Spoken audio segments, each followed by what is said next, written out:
Hi guys, welcome back to my channel. നമുക്കിന്ന് easy ആയിട്ട് tomato rice ഉണ്ടാക്കാം. ആദ്യം തന്നെ കുറച്ച് നെയ്യ് ഒഴിച്ചിട്ട് അതിനകത്തേക്ക് നമ്മുടെ ഏലക്ക, പട്ട, ഗ്രാമ്പൂ അങ്ങനത്തെ എല്ലാ സംഭവങ്ങളില്ലേ അതൊക്കെ ജസ്റ്റ് ഒന്ന് സോട്ട് ചെയ്യുക. എന്നിട്ട് അതിനകത്തേക്ക് കുറച്ച് സവോള ഇട്ടിട്ട് അതും കൂടി ജസ്റ്റ് ഒന്ന് സോട്ട് ചെയ്തതിന് ശേഷം നമുക്കിതിനകത്തേക്ക് ഇഞ്ചി, വെളുത്തുള്ളി, പച്ചമുളക് ചതച്ചതാട്ടോ ഞാൻ ആഡ് ചെയ്യുന്നത്. ഇതും ഒന്ന് ഇട്ടിട്ട് ജസ്റ്റ് ഒന്ന് അതിൻ്റെ പച്ചമണം പോകുന്ന പോലെ ഒന്ന് വഴറ്റിയതിന് ശേഷം ഞാനിതിനകത്തേക്ക് 3 വലിയ തക്കാളി ആയിട്ട് എടുത്തിരിക്കുന്നത്. 3 വലിയ തക്കാളി എടുത്തിട്ട് അതും കൂടി ഒന്ന് മിക്സ് ആക്കിയതിന് ശേഷം ഒരു 2 മിനിറ്റ് ഒന്ന് അടച്ച് വയ്ക്കുന്നുണ്ട്.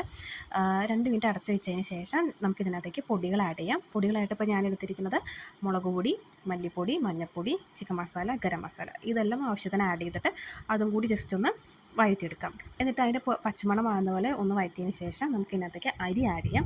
കഴുകി വൃത്തിയാക്കി മാറ്റി വെച്ചിരിക്കുന്ന അരി ആട്ടോ ഇത്. അരി ആഡ് ചെയ്തതിന് ശേഷം അതും ജസ്റ്റ് ഒന്ന് ഞാൻ ഇളക്കി കൊടുക്കുന്നുണ്ട്. എന്നിട്ട് നമുക്ക് ഇതിനകത്ത് ആവശ്യത്തിന് വെള്ളം ഒഴിക്കാം. വെള്ളം ഒഴിക്കുന്നത് എങ്ങനെയാണെന്ന് വെച്ചാൽ നമ്മൾ എത്രയാണ് അരി എടുത്തിരിക്കുന്നത് അതിന് ഇരട്ടി വെള്ളമാണ് ഇപ്പോൾ എടുത്തിരിക്കുന്നത്. എന്നിട്ട് വെള്ളം എടുത്തിട്ട് നമുക്ക് ഒന്ന് ഒഴിച്ചിട്ട് ഉപ്പൊക്കെ ഒന്ന് നോക്കുക. എന്നിട്ട് കുറച്ച് മല്ലിച്ചപ്പും കൂടി ഇട്ടിട്ട് ഒരു വിസിലാവുന്ന വരെ വെയിറ്റ് ചെയ്യാം കേട്ടോ. അപ്പോൾ ഇത്രയേ ഉള്ളൂ. ഈസി ആയിട്ട് നമ്മുടെ ടൊമാറ്റോ റൈസ് റെഡി ആയിട്ടുണ്ട്. വളരെ സിമ്പിളാണ് ഇത് ഉണ്ടാക്കാൻ. ഒറ്റ വിസിൽ മാത്രം മതി. ഒറ്റ വിസിൽ വന്നിട്ട് കുറച്ച് നേരം വെയിറ്റ് ചെയ്തു. എന്നിട്ട് കേട്ടോ തുറന്നേ.